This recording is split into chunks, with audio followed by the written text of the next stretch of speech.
Back to the main session. Oh, I got a... What's up, everybody? Hello. Yep. And we're back to the main session. So now we got our special artist interview portion. And normally we do start these kind of linearly, but I popped into one of the breakouts, and Kunu, you were talking about this idea of the trap, and I just kind of want to start there, if you don't mind. Yeah, no, man. I guess so we'll just start here about that concept. Yeah. Yeah. So, and I read on the Google Doc. I checked the questions and the talking points, and one thing that we had discussed, LaRonn and I, when we were conceptualizing this video, was, of course, there's the idea of the trap that, we all know through, trap music, hip hop music, but just, the urban Black experience, the POC experience, the immigrant experience of being put in the trap, right? And the crabs in the barrel trying to get out, and that's the trap that we kind of normally associate with trap music, trap being just a word in hip hop. But we thought about this music video, and then there's another layer of a trap for like Native American identity, and this idea that Native identity is trapped in the past, right? Like, so in that very beginning opening scene, we wanted to show the image of, the Native person, looking, in, like, it could be something from the 1800s or whatever, and it's, it's hanging in a museum, and then the concept of breaking out of that trap and then showing, this person in the modern day, just on the street, wearing some regular, gear and, and some lyrics, so we wanted to break out of that and layer that concept of the trap on top of the normal. Yeah, it reminds me a bit of when Outkast on Spodioti, Dofelicious, where Big Boy's talking about, being trapped, just that, trapped, you know what I mean? Yeah, and I think you were kind of expanding on that a little bit more in our breakout room when you were talking about this museum imagery that was in this video. Can you talk about that a little bit? Yeah, I think so. We had specifically talked about, so there's this famous photographer in the early 1900s, I think, or I don't exactly know when he was most productive, but it wasn't more than 100 years ago. His name was Edward Curtis, and he took these like super iconic black and white photos of tribal people all over the country. But the thing was, when you look at these photos, you think it's like from 500 years ago or something. It's like, you think it's like ancient shit, but it's not. And he actually purposefully, had his subjects dress up in, in older traditional gear and make it look like it was ancient. And then so these are these super famous images of Native American people that have just been pushed. And then from the beginning, it was already, romanticizing this, noble, savage, whatever, and not showing the true story that, like, right behind the lens, there was probably like, a fort or, something, like, so that already had been putting Native people in the lens of, ancient people who aren't around anymore. And so we wanted to, with our media and our art, kind of, break that stereotype. Yeah, that's a big thing, especially here in like Portland. I believe that we're like the 9th largest urban Native population in the United States, and our history in terms of how we're taught, or how I kind of remember being taught, is kind of like Lewis and Clark came through and wipes natives out, when there are very much still folks here. Just a quick reminder before we keep talking, we can't cuss. there was Yeah, one slip up. It's all good. It's all good. We're still learning. We're all still learning. And we don't really know if people are watching this like that, so we'll see. The world is watching. I got a text from Obama right now, and he was like, "You're killing it." Oh, You know.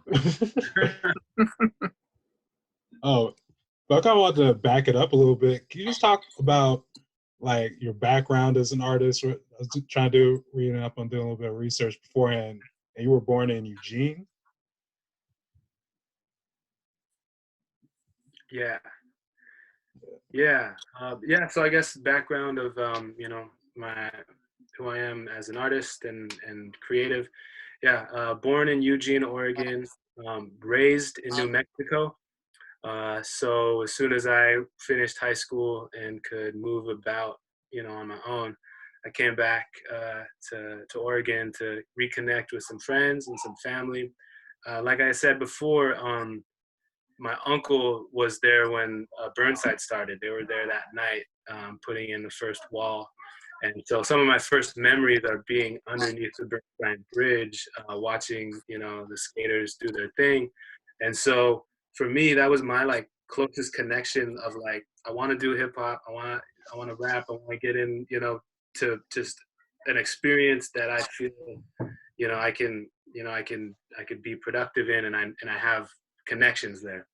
And so that was my decision to move from New Mexico, which I was in the middle of nowhere in New Mexico, northern New Mexico, super beautiful, but not the place to be if you want to, start a career in, making hip hop music. So that's what motivated the move to Portland, to link. And so, yeah, I linked up with like My G and DJ Wicked and, some of the graph guys from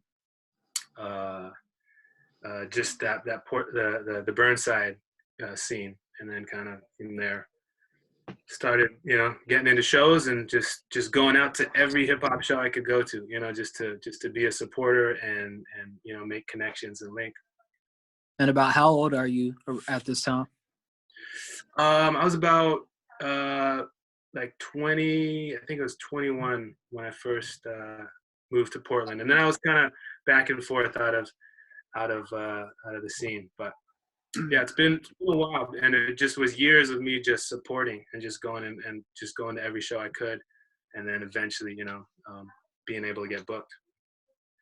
Do you remember your first time on a mic in front of a crowd?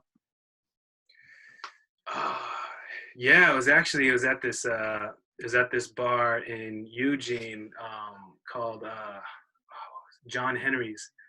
It was super dope. That was like the spot in what they call Bermuda, downtown Eugene, where like any touring acts would go. And just a super grimy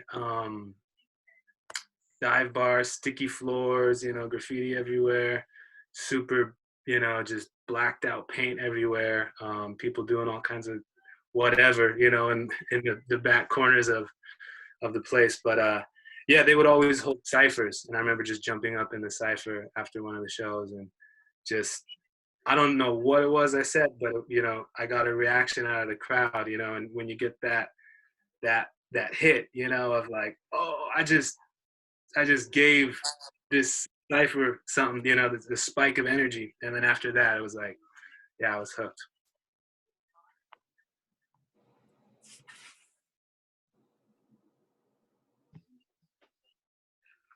It looked like you were gonna say something, Bruce.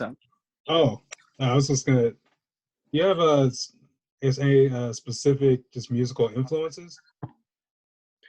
Yeah, growing up, I had a uncle that would watch me, when my mom was at work and all that, and he had tapes of just all whatever was popping in 90 early 90s, but I mean, really, it was like Bob Marley and like Burning Spear, and then he had all the Bay Area rap. He had like San Quinn, I think, and Rappin' Forte, and just he was really into the Bay Area rap, E40 and yeah, Alcoholics, some LA crew. So it was basically like a mashup of roots, reggae roots music, and then West Coast gangster rap, and that mesh kind of, brought me into, I feel like I have like a, kind of like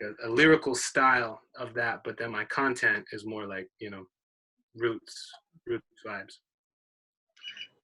And for you, like, especially just considering those type of musical influences, I know sometimes people will start off maybe one way with their music and kind of gradually go in one direction. Like you said, your music right now is like very, you have a point of view in terms of like making your music being rooted in resistance. Has that been what it's been off top, or has it kind of like been a progression? No, I mean, that's like, that's been in the DNA, like all of my relatives around me, all the elders, they were, supporters of the American Indian movement, going to Alcatraz and, reclaiming that land, and occupying that land, and going out to Wounded Knee, and there's also John Trudell was a very famous American Indian movement representative who ended up, being a musician as well.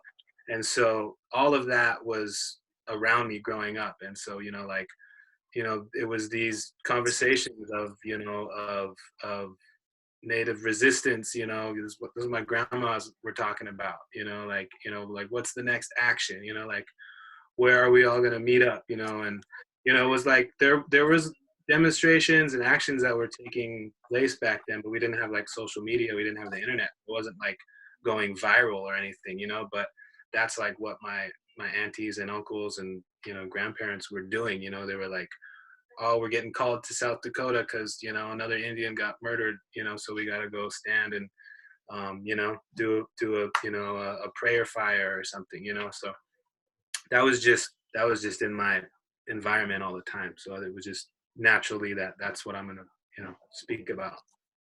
And LaRonn, for you, has like in terms of video production, did you set out with that mission of I'm gonna make films that are about resistance, or is it a different kind of all-encompassing thing for you?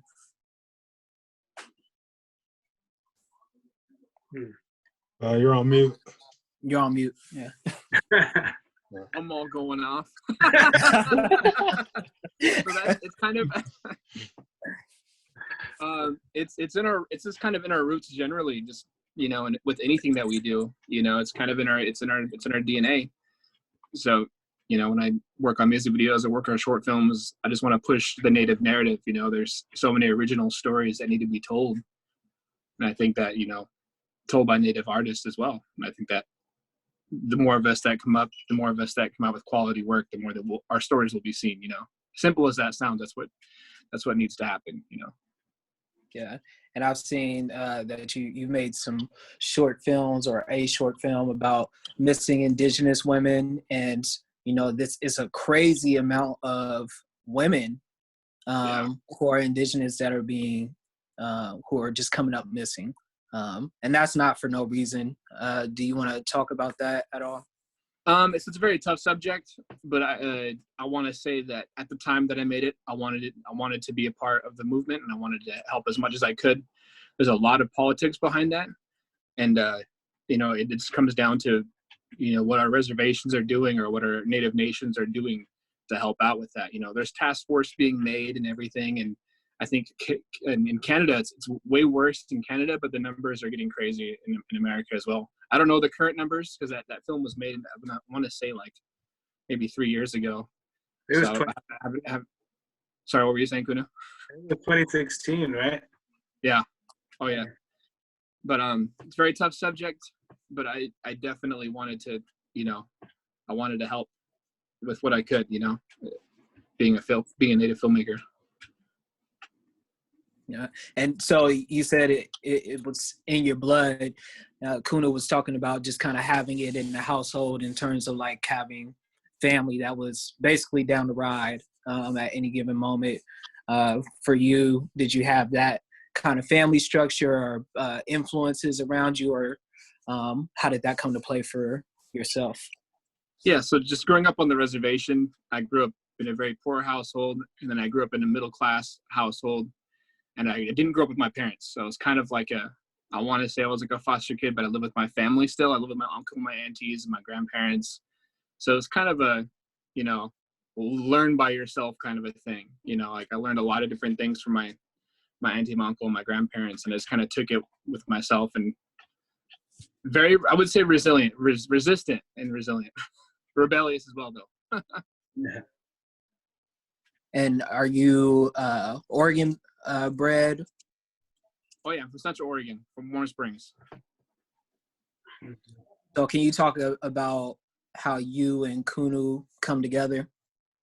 Yeah. So what's crazy is I've been living in Portland for quite some time, and I went to California for 3 years, and I came back to Portland. So I've been back for 3 years now.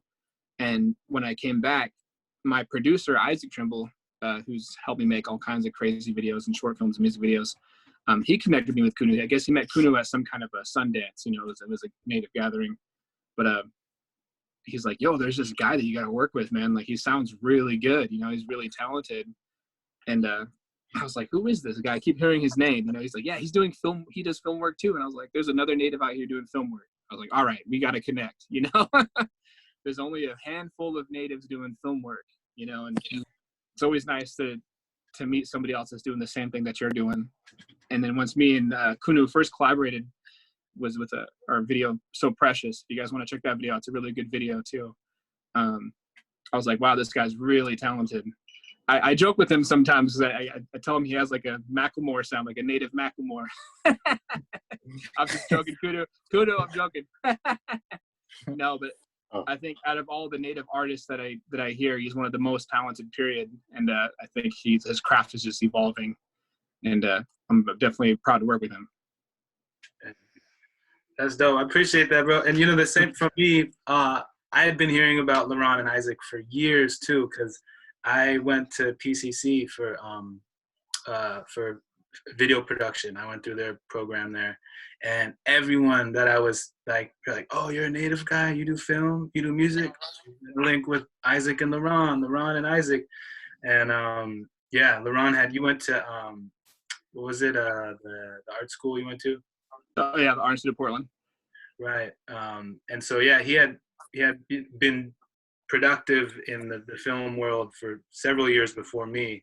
And so yeah, it was like we had been hearing about each other for like at least a year or two before we ended up working together.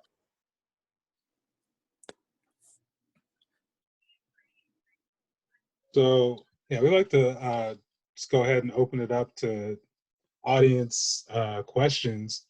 So anyone, you know, just as yeah, unmute yourself, and you know, if you got a question for Kunu or LaRonn, now is the time.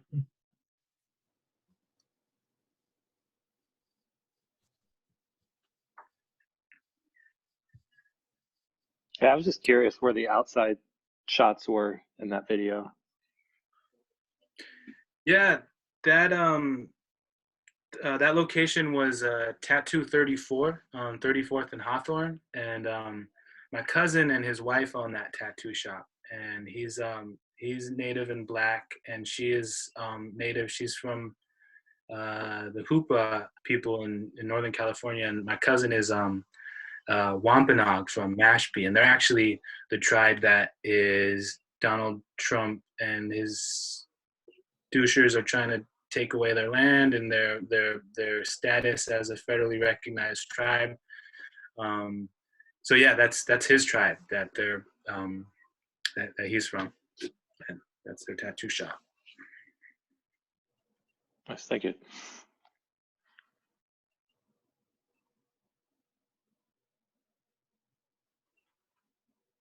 But yeah, when this is all over, get a tattoo over there. They're super dope.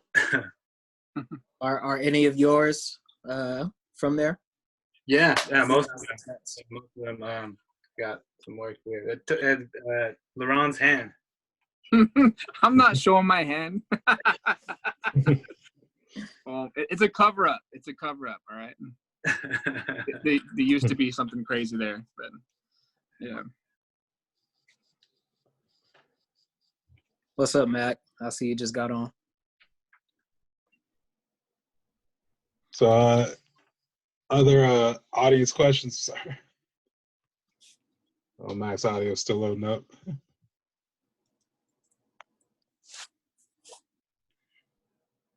Yeah, LaRonn, how busy is your schedule? You got any time to book any new clients after the Rona's over? It's just crazy right now because it's like it's tricky, you know, like you don't want to go out there and film somewhere where you can obviously get the virus, you know. So it's kind of like if you want to film with someone that you trust or your family member, I think that, you know, it's rough. I do have a lot of content that I'm editing at the moment. I became like a full-time editor, and editing is scary for me. I'd rather be behind the camera, you know. But I would say that I'm in the phase of booking a lot of artists at the moment, but currently right now I just have a few edits and I'm going to be starting just jump into creation mode, you know. Oh, well, thank you for the social distancing ad. Just, Oh yeah. just, you know, I know a lot of us have creative things that we want to do, but the thing is to keep ourselves healthy so we can keep creating. So appreciate what y'all gave pre-corona world, and definitely looking forward to what y'all create post-corona.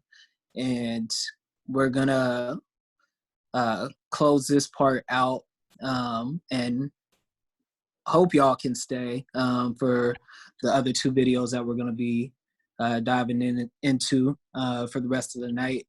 We'll definitely be giving people links to all you all's work